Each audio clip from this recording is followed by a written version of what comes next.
जामताड़ा में इसलिए हम बार बार बोलते हैं के कि माँ और मिट्टी प्रोग्राम में अगर में एक चुनना पड़े, जेडीएस के केंद्रीय भैया और अध्यक्ष मटिया में अगर टाइगर एक चुनना जयराम हो महतो तो माँ ने को नहीं लोगों माटी को को चुनिएगा। संबोधन लेकिन माँ करते कहते हुए थे क्या ये कहा, लड़ाई आइए सुनते हैं। हासा हासा की है।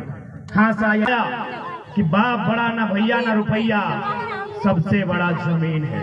क्योंकि बाप भी एक बाद झारखंड में झारखंड सरकार का मान्यता प्राप्त जितना भी सरकारी स्कूल है सबका रंग हरा। अब क्या हुआ, मेरे चैनल में जो नए हैं चैनल को सब्सक्राइब करें और चैनल पे आगे विस्तार से देखें। उदाहरण देना पड़ता है। तो जिनको हम आज बुलबुलिया बोलते हैं या बंजारा बोलते हैं, क्या उनका घर द्वार नहीं था ना? जिनको आज हम लोग हमरा गुलगुलिया बोले वाके बंजारा बोले मने आज के ये खाने था के काल के वही खाने था के आज के यही दिगे काल के वही दिगे, मने घूमने उनका काम होता है। तो क्या उनका घर नहीं था? घर था उनका भी जमीन था जैसे हमारे पास है, उनका भी माँ भाई बहन सब था, लेकिन आज कुछ भी नहीं है। क्या हुआ उनके साथ? ना आज जो झारखंड के साथ हो रहा है। सबसे पहले उनका जमीन लिया गया होगा। क्यों लिया गया होगा? ना कोई खनिज मिला होगा, या फिर कोई कंपनी लगा होगा, या फिर माइनिंग हुआ होगा, या फिर कोई उद्योग का स्थापना हुआ होगा। इसलिए सबसे पहले क्या हुआ? उनका जमीन लिया गया। जब जमीन लिया गया तो जिसका जमीन नहीं उसका क्या रहेगा? इसलिए हम बार बार बोलते हैं कि माँ और मिट्टी में अगर एक चुनना पड़े, मैया और मटिया में अगर एक चुनना हो तो माँ को नहीं माटी को चुनिएगा। लेकिन माँ तो एक दिन जाएगी ही शमशान, कब्रिस्तान, उसको तो जाना होगा। ये तो विधि का विधान है। चूल पकेगा सादा सादा, आंख में चश्मा चढ़ेगा, 2-4 को दांत झड़ेगा और माँ को जाना होगा नदी के किनारे। दफनाइए चाहे जलाइए, उसको आप घर में नहीं रख सकते हैं। रख सकते हैं सवार माय अच्छे ना এখন নাই আছে तो सवार माय, किंतु हम ही वाके रखते पारलम नहीं ना। माँ को हम लोग नहीं रख पाएंगे। उनका एक दिन समय आएगा, वो मर जाएगी और उसको जोरिया नदी के किनारे ले जाएंगे, शमशान कब्रिस्तान कहीं ले जाएंगे और उनको दफनाएंगे या जलाएंगे। लेकिन ये जो मिट्टी है ये तब तक रहेगी जब तक ये संसार रहेगा। ये मिट्टी तब तक रहेगी, ये खेत तब तक रहेगा, ये खलिहान तब तक रहेगा जब तक ये सूरज रहेगा, जब तक ये चंदा रहेगा, जब तक ये धरती रहेगी, तब तक ये मिट्टी ये खेत आपका रहेगा। आज आपके पास जो मिट्टी है जिसमें आप धान लगाते हैं, आपको तो आपके पूर्वजों ने दिया है, आप बनाए हैं। এখন যে তোমাদের কাছে এই যে ক্ষেত বাড়িগুলো আছে, তুমি কি নিজে या निर्माण তুমি নিজে করেছে? नहीं ना, आपने बनाया है। ये खेत जिसको आप अभी धान लगाए आपने बनाया है? नहीं ना बनाया है। आपके बाप दादा आपको बना के दिए हैं। आपके बाप दादा को उनका बाप दादा बना के दिया होगा, उनका बाप दादा उनके बाप दादा से लिया होगा, यही ना। यानी ये मिट्टी कई हजार साल से हमको पीढ़ी दर पीढ़ी मिलते जा रहा है। मेरा बाप के पास था, हमको मिला, हम बेटा को देंगे, बेटा अपना बेटा को देगा। इसलिए पहला काम कीजिएगा, क्योंकि हम चेताने के लिए भी आए हैं। जो हाल धनबाद का हुआ है, जो हाल बोकारो का हुआ है, जो हाल जमशेदपुर का हुआ है, वो जामताड़ा का नहीं होना चाहिए। इसलिए 1 इंच जमीन किसी को मत दीजिएगा, 1 इंच जमीन किसी को मत दीजिएगा। हमारा पहला आंदोलन का मकसद है, जो बिरसा बाबा भी कहते थे, ये लड़ाई भाषा हासा की है। हासा यानी जमीन, भाषा यानी हमारी भाषा। सबकी थोड़ी थोड़ी अलग है, किसी की खोरठा है, किसी की संथाली, किसी की कुड़माली, किसी की राड़ बांग्ला, लेकिन सबकी अपनी अपनी भाषा है। अपनी भाषा को जिंदा रखिए। हमारी पहली लड़ाई है भाषा यानी जमीन की। अच्छा, आप लोग बिल गेट्स का नाम सुने हैं? बहन लोग, आप लोग बिल गेट्स का नाम सुने हैं? नहीं, लड़का लोग तो जानते होंगे, भैया लोग सभी जानते होंगे, पढ़े लिखे आप लोग घूमते हैं। हम बहन लोग से पूछ रहे, आप लोग बिल गेट्स का नाम सुने हैं? नहीं सुने ना? अच्छा, आपको आज बताते हैं। जैसे हम फुटबॉल का बात करते हैं तो आता है मेसी, अभी मेसी आता है, अभी वर्ल्ड कप जीता है। जब हम क्रिकेट का बात करते हैं तो विराट कोहली आता है। तो ठीक उसी प्रकार जब हम पैसा का बात करते थे ना, तो सबसे आज नहीं, आज से कुछ साल पहले बिल गेट्स का नाम आता था। यदि हम पैसा का बात करें तो सबसे पहले बिल गेट्स, यानी दुनिया का, पूरी दुनिया का सबसे अमीर आदमी, सबसे अमीर आदमी था दुनिया का वो। आज वो दुनिया का सबसे अमीर आदमी नहीं है। तो क्या हुआ? उसका पैसा किसी ने चोरी कर लिया क्या? आपको लगता है? कि बिल गेट्स का पैसा चोरी होगा? जी नहीं, उसका पैसा किसी ने नहीं चोरी किया। बिल गेट्स ने माइक्रोसॉफ्ट के वे संस्थापक थे, यानी माइक्रोसॉफ्ट का कुछ हिस्सा बेच दिया है और बदले में क्या लिया पता है? सोना चांदी। क्योंकि हम लोग यही करते हैं, बाप का जमीन बेच के सोना खरीदते हैं, मोबाइल खरीदते हैं, साड़ी खरीदते हैं, धोती खरीदते हैं, 4 चक्का खरीदते हैं, मार्बल और टाइल्स वाला घर बनाते हैं। यही करते हैं ना, बाप का जमीन बेच के हम लोग यही करते हैं। बिल गेट्स ने सोना चांदी नहीं खरीदा, माइक्रोसॉफ्ट को बेचकर जमीन खरीदा है। मेरे साथियों याद रखिएगा।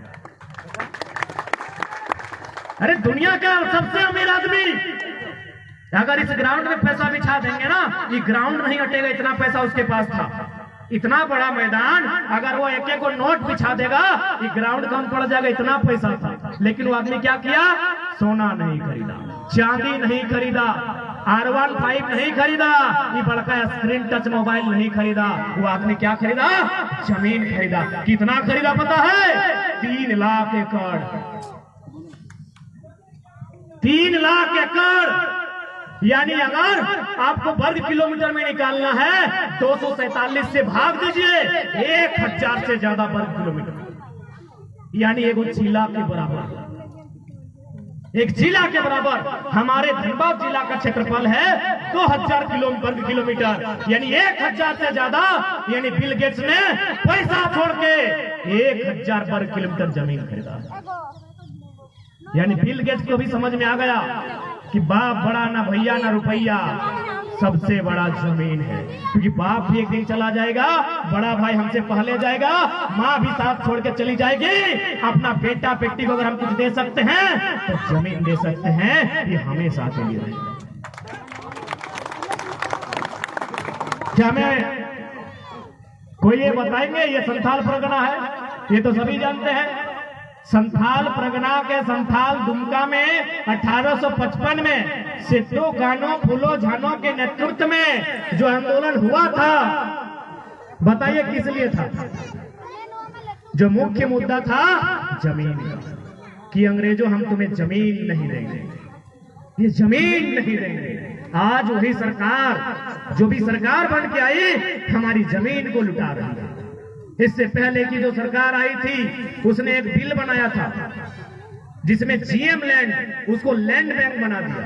जीएम यानी गैर मजरूआ, जिसको हम लोग खास जमीन बोलते हैं, जिसमें सरना मसना, जिसमें मैंने सामूहिक यूज करते हैं, उसको जीएम लैंड को उसने लैंड बैंक बनाया।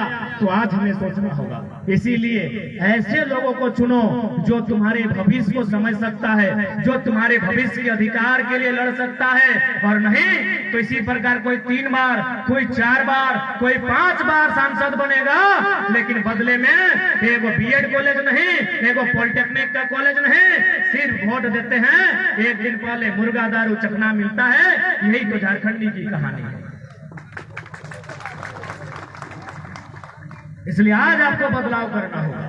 आज के तुम आके बदलाव करते हो, नहीं तो एक दिन ऐसा आएगा कि हमारे पास कुछ भी नहीं बचेगा।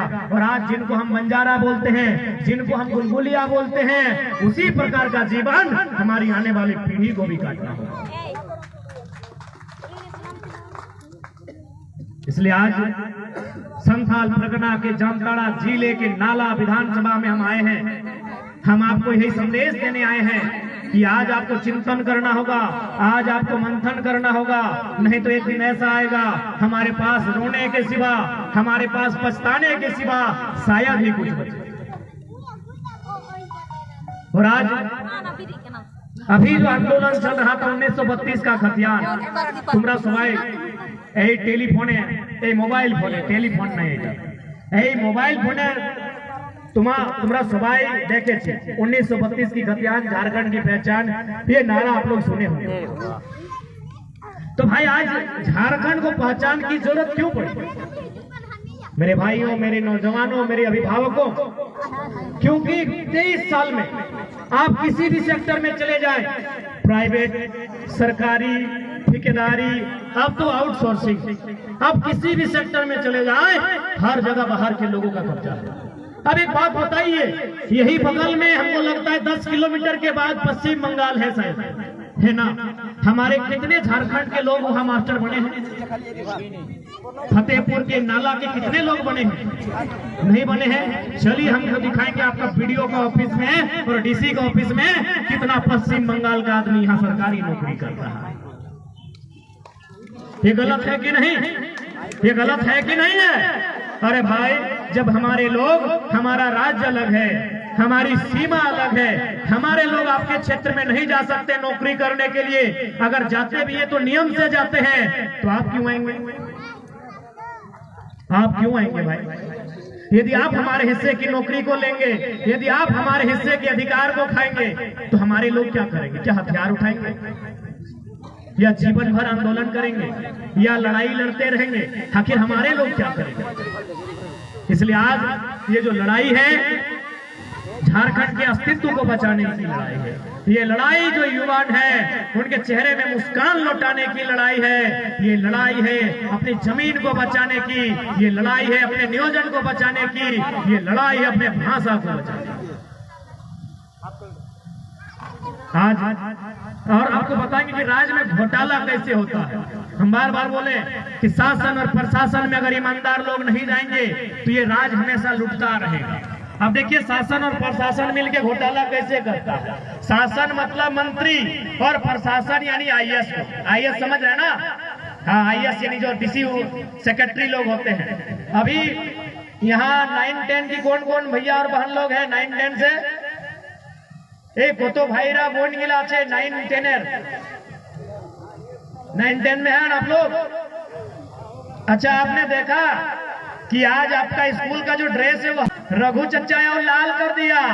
एक खेमा खुश हो गया, अब दूसरा खेमा हरा पाके खुश है। उदाहरण दे रहे कैसे घोटाला हुआ है। अच्छा, ये कौन सा प्रखंड है? फतेहपुर है ना? हम रघुवीर दास से चाहेंगे कि वो सर्वे करें और हमको बताइए कि फतेहपुर प्रखंड में कितने लोग हरा रंग का फुल पैंट पहनते हैं? एको नहीं पहनते होंगे। या फिर यहाँ जितना लोग आए हैं, चलिए यही चेक करते हैं कितना लोग हरा रंग का फुल पैंट पहना होगा। नहीं पहना है ना? इसका मतलब क्या है कि हरा रंग प्रचलन में नहीं है। हरा रंग प्रचलन में नहीं है। यानी यदि शासन प्रशासन को घोटाला करना होता है, कैसे करता है सुनिए। जैसे ही नई सरकार आई, उसने क्या किया, जो कंपनी होता है, जो कपड़ा बनाता है, जो कंपनी फैक्ट्री जहां कपड़ा बनता है, उसको जो सरकार के सेक्रेटरी होते हैं, सेक्रेटरी आईएएस जाके बोले कि एक काम कीजिए, आपको कपड़ा बनाना है। बोला कौन सा? काला बना। तो बोला अरे काला बनाइएगा तो मंडल जी का, अंसारी जी का, माने मरांडी जी का दुकान में मिल जाएगा, काला रंग नहीं चलेगा, तो मार्केट में मिलता है। बोला ब्लू बना दे। बोले अरे वो तो महतो जी का, चौधरी जी का दुकान में मिल जाएगा, ब्लू भी नहीं चलेगा। तो बोला कौन सा रंग का कपड़ा बनाए सर? बोला ऐसा रंग का कपड़ा बनाइए जो किसी का दुकान में नहीं मिलेगा, क्योंकि हम लोग को बिजनेस करना है, पैसा। भले मामूली बात आपको सुनने में लगता है कि आप क्या बोल रहे हैं, लेकिन इसमें अरबों रुपए का गोलमाल है। अब बताते हैं। रंग बन गया हरा। हरा रंग आप पहनते नहीं, जिंदगी में पहने। एक ईमानदारी से बोलिए, यहाँ कितने लोग हरा रंग का फुल पैंट पहने हैं? हम आज तक नहीं पहने। या तो ब्लू, या तो काला, या तो ब्राउन, या तो आसमानी, थोड़ा थोड़ा मिला जुला, यही पहनते हैं। यानी हरा रंग मार्केट में है ही नहीं, यानी सीधे घोटाला। उनको बोला कि आपको 6 महीना का टाइम नहीं है, आप हरा रंग का कपड़ा का निर्माण कीजिए। जैसे ही हरा रंग का कपड़ा बना होगा, 7वां महीना में नियम बना होगा कि आज के बाद झारखंड में, झारखंड सरकार का मान्यता प्राप्त जितना भी सरकारी स्कूल है, सबका रंग हरा। अब क्या हुआ, मान के चलिए अगर एक स्टूडेंट 1000 रुपया खर्चा किया, तो हाल फिलहाल पढ़े झारखंड में 79 लाख स्टूडेंट है।